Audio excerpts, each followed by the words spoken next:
Welcome to our channel. Today we how to enable managing authorized users on a Mastercard account, detailed guide step by step clearly. To enable managing authorized users on your Mastercard account, begin by logging into your account through the official Mastercard website. Once you have entered your credentials, navigate to the Account Management section. Look for an option labeled Authorized Users or Manage Authorized Users. Click on this option to proceed with managing authorized users for your account. You may be required to verify your identity through a security prompt.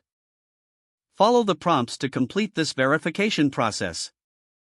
After verification, you will see an option to add, remove, or edit authorized users.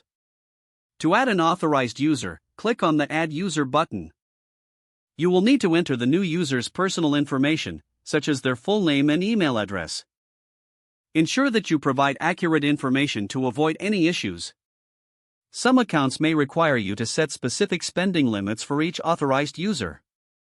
If prompted, set these limits according to your preferences.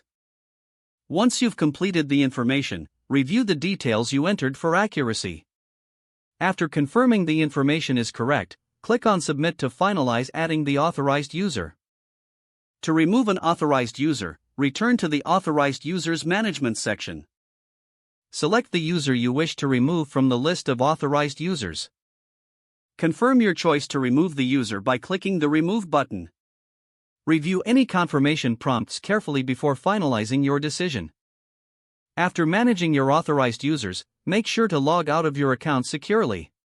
Your changes will typically take effect immediately, but it's good practice to monitor your account to ensure everything is functioning as expected. If you encounter any issues, reach out to Mastercard customer service for assistance. With these steps, you can easily manage authorized users on your Mastercard account. If the page does not load, refresh the browser or try again in a private or incognito window. Make sure you are using the correct email address, then retype it carefully to avoid small typos. If your password is not accepted, use the Reset option and create a new strong password you can remember.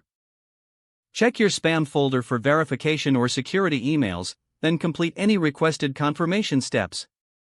Enable two-factor authentication if available to improve account security and reduce unauthorized access risk. After signing in, review your profile details so your contact information and settings are accurate and current. If you see an error message, note it down and try again after restarting your device and internet connection. Don't forget to like this video and subscribe to our channel for more step-by-step tech guides.